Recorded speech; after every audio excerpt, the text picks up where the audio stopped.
All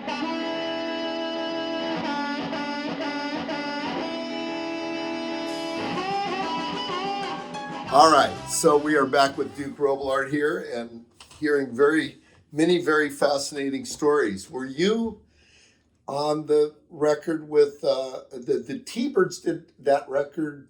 I don't even think it was a record. I think it was just a recording you guys did with the T-Birds. And you were in the band, right? Oh yeah. Oh, the one that didn't get released. Didn't it finally get released? It finally got released, but it took Yes, forever. that happened right after we recorded our first album, because we were in the studio telling Joel Dorn and Doc Pumps, hey, you got to hear the T-Birds. We just met them and they're unbelievable. You got to come hear them. Right. So they did. Yeah. Well, Doc did. He would actually come down to Rhode Island and hear the T-Birds. At the Knickerbocker at Lupo's or someplace down there, and he agreed that they needed to get recorded. But I don't know what went wrong. I think maybe they weren't quite happy with it. Wasn't the sound they were looking for in that studio, and I don't know, for some reason something didn't quite jive. I don't know what it was. If it was music or business, I don't know what it was. Mm-hmm. But yeah, we were around then, and they used our horns on some of the tracks. And I think Al Copley played on some of it. Now, was that recorded in Austin, or was that recorded? No, that was in New York. Oh, that was in New York. Yeah, okay. I believe it's the same studio that we recorded in on 57th Street. Yeah, so you guys kind of tried to help get them signed. Oh, yeah. Yeah. Oh, yeah. We were good. Yeah, this is great. Maybe we can tour together. Right. Because we were already doing that. You guys were touring together? Not touring, but doing double bills in New England. Yeah. Oh, okay. So you were kind of helping them get some new territory, basically. Yeah, and they got us down to Austin. We finally got down to Austin while I was in the band. We had played, we got the New Orleans Jazz Festival in 1978. So since we were already there, we went over to Texas and played a bunch of cities in Texas and did Soap Creek Saloon maybe, or Broken Spoke, or what I think it was called Soap Creek Saloon. Mm-hmm. It was a big old dance hall. Right. And I think we did it with the T-Birds, I believe. I know that's where we met Stevie. Okay. Now, was Antone's open at that point? I think it was. Okay. I think, but I can't say for sure. Was that the only time you played Austin with Roomful? I think it was, but I'm not positive. But I think it was. But I immediately, when I left, I started going back with my trio to Antone's. Right. And yeah, he would have us quite often, as much as we could get down to Texas. Right. So what year was it that you left Roomful? It was October of 1979. Okay. And what prompted that? Well, tired of band leading? A lot of things. Well, as all bands go, there becomes some internal stuff, right. And Doug had left the band, I didn't know that. And we tried different things. We added another baritone player and trombone, Carl Quirth, who was in the band later, and gigs weren't quite as plentiful at that point.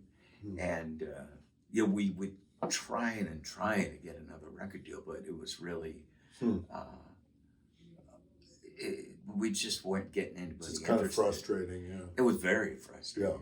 Yeah. And then we had a few business internal things between a couple of us, and that kind of took a lot of life out of it. The whole idea of music, right, me, I'm not a businessman. That's kind of sad when that happens. Yeah. And it's really so much of a part of the music business, unfortunately. But we had a friend who had some money, and he wanted to record us. Uh-huh. And at that time, I was writing a lot of the band's material.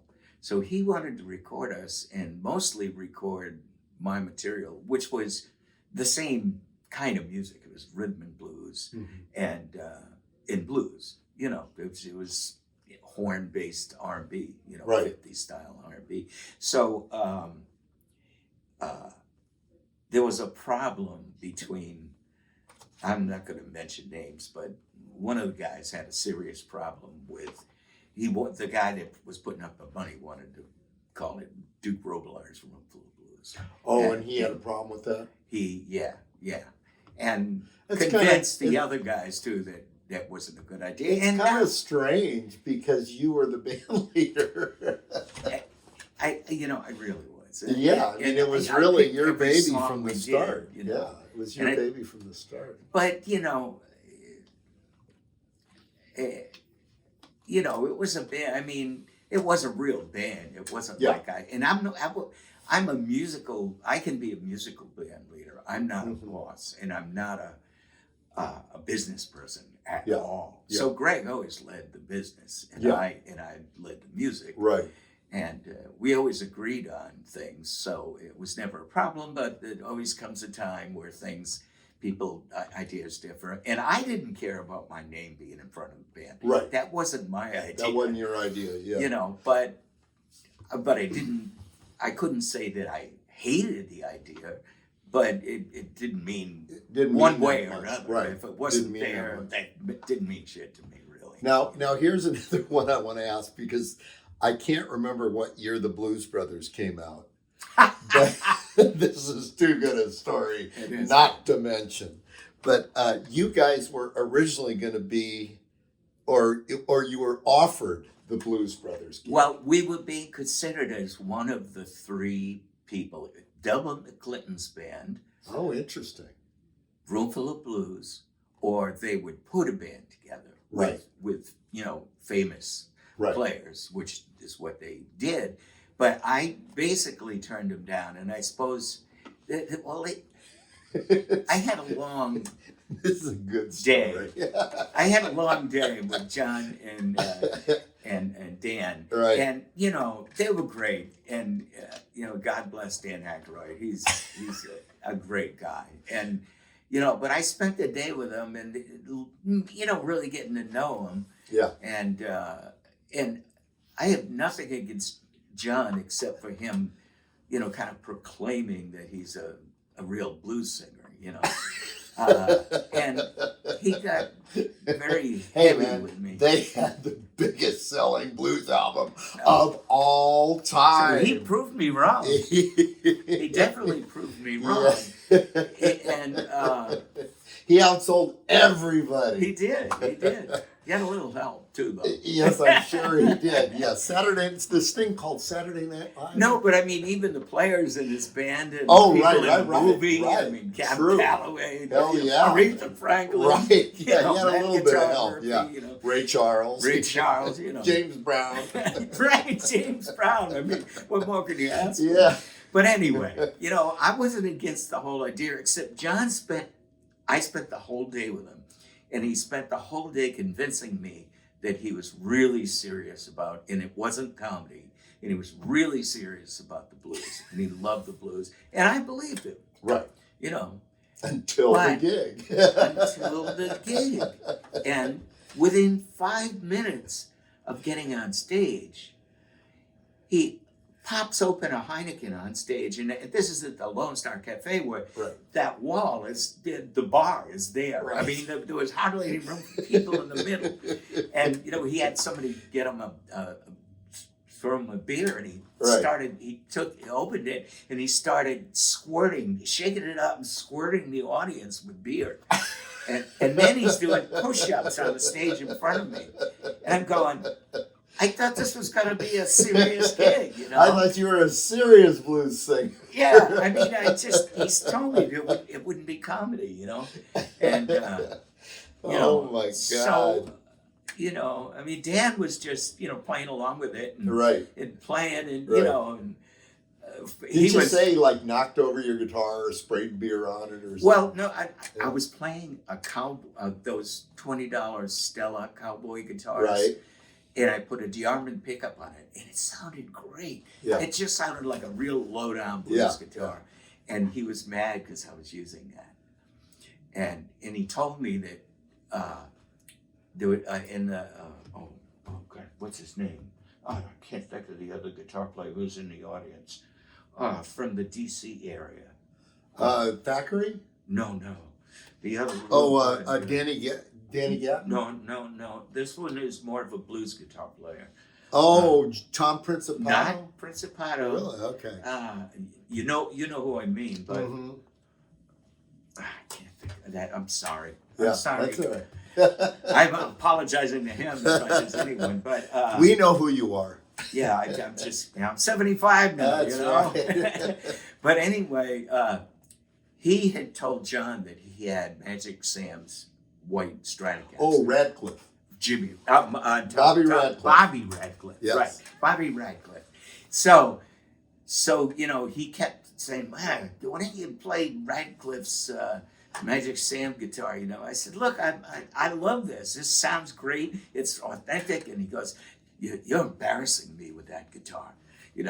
And whoa! Yeah, because it was a toy guitar, kind of a toy guitar, whoa. but it sounded good. Yeah, I was playing it well. Right. So anyway, people started throwing beer back up on us, spraying it and shooting us. Right. I got a white silk suit that Oh, I got in my the God. basement of Filey's basement. It was from Neiman Marcus. Right. The most expensive. I mean, I got it really cheap. Right, it was, but still, yeah. It was the most expensive suit I ever had, and I wore it to that gig because this is a big gig. Right. White silk and it's beer and mixed drinks going all over. Then my amplifier was a 310 Fender Bassman, which is one of the rarest. Very rare, yeah. Very rare. And it's going on my amp, luckily it didn't short it out. But it's going on my guitar, my suit, my amp. So at that point, I just said, You'd had it I out. just can't take this anymore. Oh my God! I said, John, get Magic Sam's guitar up here because I'm not playing here. And I jumped up the stage and I watched the show from on the street, in the big window, Oh my God! And John came out and we had a big argument on the street. You'll never play the blues again. You'll never play in this town again. I got contracted. Records. You need me. And we would. It was, I don't need you. That's By that time, great. I was getting drunk because I was standing on the sidewalk. And Aykroyd's standing next to him, and I'm going, Right. I don't need you, Belushi. And Aykroyd goes to him, he's right, So anyway, me and John just didn't. That's I'm great, sure man. if he had lived and time passed, everything would have been fine. But it was just really. What a story! But of course, the Roomful weren't too happy with me because I. Because you turned totally it down. Shot a hole. in Well, that. geez, what the hell are you gonna do, man? Well, I mean, Yeah. But it was. If it did happen, it would have been a shot for them. But I don't know. Matt Murphy told me he respected me because you said no. Yeah. Interesting. Wow. It's Yeah, that's interesting. they never actually made an offer. I didn't give him a chance because Right. of that. But he really did it, not me. Well, hell yeah. But the funny thing is, we never got to know how much money we would have made. I know. I mean, But Matt still, did no pretty amount of damn money. well.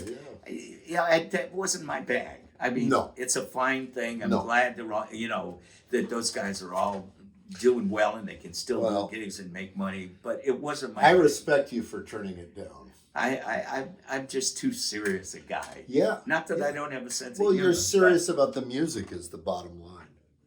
And, I mean, so the other one I should bring up because it's kind of a similar deal is the Bob Dylan thing.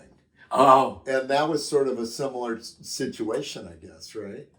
Well, I found out, I don't know if I should tell a true story or not, but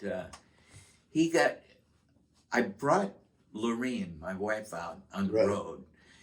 After we did one long tour, and pretty long tour, and it went great. He was patting me on the back every night saying, "This is great, I'm so happy." The band was happy because we all brought our volume down. We were playing soft. We're going, this is a new direction for the band. It's a great thing, And so, and I was enjoying it. I was thinking, I'm going to probably be here forever. Right. Because... And you'd already recorded with him a couple times. I recorded that famous album, the Time Out of Mind album with him, right. you know. And so, you know, and he doesn't mind if you go play your own gigs when you're not working with him. So, you know. Were you on salary when you do that? Not off. He only pays you when you work. Just when you work. Oh, maybe some of the guys. I was new, so you know. Right. Maybe if you play with him for years and you prove you're going to stay. Right. But what happened was we went back and we rehearsed, and he was changing some of the music around. He wanted some different things that were. He was changing the arrangements, and some of them were a little. I don't know. They didn't make sense to me, but you know, I was trying to please him, and of course, you know, trying to do whatever he wanted. Right. And because I mean, it was all fun music to play. Mm-hmm. But I had asked if I could bring my wife, and they checked with the management, and they asked Bob, and it was okay that I could bring my wife on the road for like 3 or 4 days. Right. You know, and ride in the band bus. And the tour was going to be how long? It was probably a couple of months, but it was only a couple days. Right. At the beginning of it. Right.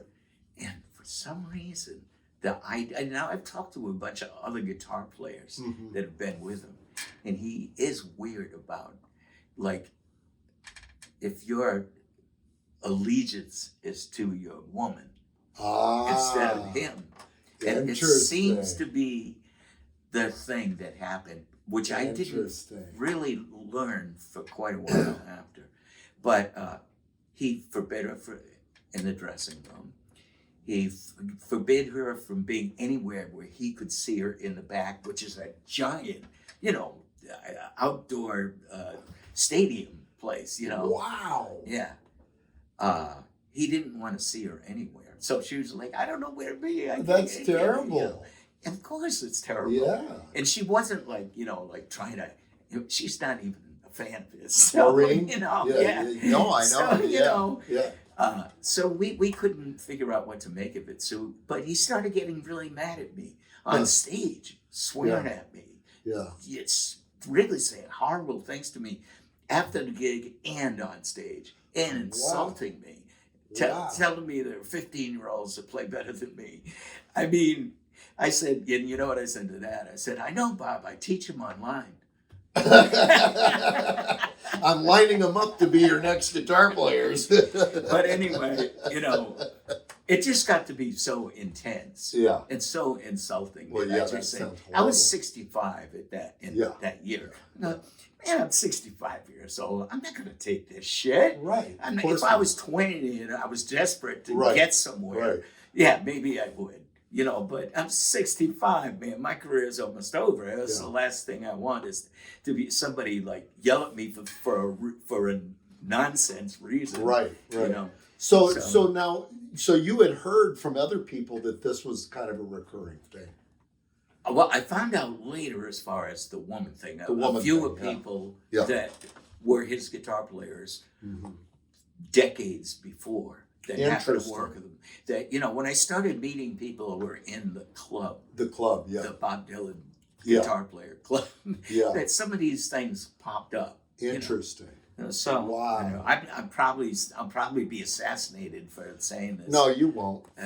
But this won't get to Bob Dylan, I promise. You never know. You never know. So, but anyway, I had to leave. I planned on staying, finishing the job out until he was either dead or stopped touring. I really wanted to. Yeah. Because I did enjoy the music and I enjoyed the band. Right. And I could still do my own thing, which if I could still make records and do short tours, I was happy. Now, didn't you say you played on one record of his where you and the producer kind of got into it and then he ended up... Daniel Lenoir. Yeah, and that was the one record I played on. Oh, that was the one? Yeah, and he was on my side on that. Oh, was he? Oh, Dylan was. Yeah, Dylan. Yeah, Dylan was. Yeah. Yeah. But Daniel Lenoir was doing some weird stuff. Well, he wanted to be the guitar player that I see. I got you. There was lots of guitar players on that record. Yeah. But he put me where Daniel was sitting, which was right next to him. Ah. And, you know, so I would feed off him. You know, Right. that's what he wanted me to do. Is just Right. that's what he wants people to do. Is Feed you off know, of Dylan. I mean? like a blues musician or a jazz musician. Right. You know, just follow them and respond. Right. And that's what I love about Dylan is that that's what he wants is for you to respond. He doesn't Right. want some perfect arrangement, you know. Now, was he doing the thing when you were working with him before where he would like basically completely reconstruct his songs? Oh yeah, right in the studio, like just boom. Okay, I'm switching from guitar to piano, and I'm gonna change the groove, the key, the melody. So all of his old songs basically were like that. He would do that. Yeah, he would do that. He did that for years, and I Yeah. think he kind of went back to closer to what they were. But Mhm. but in a live performance, yeah. But when he's recording, if something isn't working, like he'll know pretty soon, Yeah. within a couple, 2 or 3 tries, that it's not suiting him, and so he'll give it a whole new dressing. You know? Yeah. So in a lot of ways, he's very much of a, like the vibe of the moment kind Oh of. yeah. Yeah. You know, I have to tell you too. You'd be the one person I'd tell this to because you've worked with Lowell Yeah. and you love Lowell like Right. I do. Yeah. There was one tune we were doing, and it was a blues, and he decided he was going to play guitar on it. He picked up an electric guitar, and he sounded like Lowell. Really? Yeah, I mean, Wow. in a kind of an odd Bob Dylan way. Right. He Right. sounded he had a kind of groove thing like Lowell, and I was like, yeah, I thought it was the coolest thing in the world. Well, he's hip to all those guys. Of course. Yeah, he's hip to all of them. But that version of it didn't make the record. Oh, too But I bad. just thought it was cool. That he is did cool. that, That's super cool. Yeah. Because we all know Lowell doesn't get the credit. He does not get the deserves. credit he deserved. Not at all. No. And he was one of those guys. I mean, speaking of Lowell, have you ever heard a song called Prison Blues by him? I believe I have it, but I can't remember. I'll send it Is to it? you. He's It's- playing electric guitar just with his brother. Is that Yes. it? Yeah. And it's mind blowing. It's like Eddie Taylor just totally got Oh, yeah. all of his stuff from Yeah. Lowell. Yeah. He really did. So I wanted to also ask you about because you told me you got offered the gig to Van Morrison's band as band leader. Well, I didn't get offered. I had a meeting with him, Okay. and they wanted to know if I was interested. Right. And I told his manager that I don't think that'd be a job. He's got a big band. Too many people. He's got a lot of people, and I'm not a bossy guy, like you Right, said. You know, right. I'm a music guy, but I Yeah. just don't think I could be telling all these people Yeah. what to do. I know somebody that just lost that gig. Oh, really? Yeah, yeah. And it was like basically all the guys that had been in the band had been in there for years, Oh. and they didn't want a new guy coming Ah. in. Yeah, yeah. Yes, One of oh those things. boy, that's what I would have walked into. That's what I'm probably. saying. You would Yeah. have walked into that. But But you know, told me he loved you, man. He Well, the thing is that when he found out that I made records with Jimmy Witherspoon, Right, I played right. with him, and I played with Joe Turner, and, right. and Jay and then McShann. Jay McShann, and then played with Scott Hamilton and was a close friend of Scott Hamilton and made okay, records yeah. with him.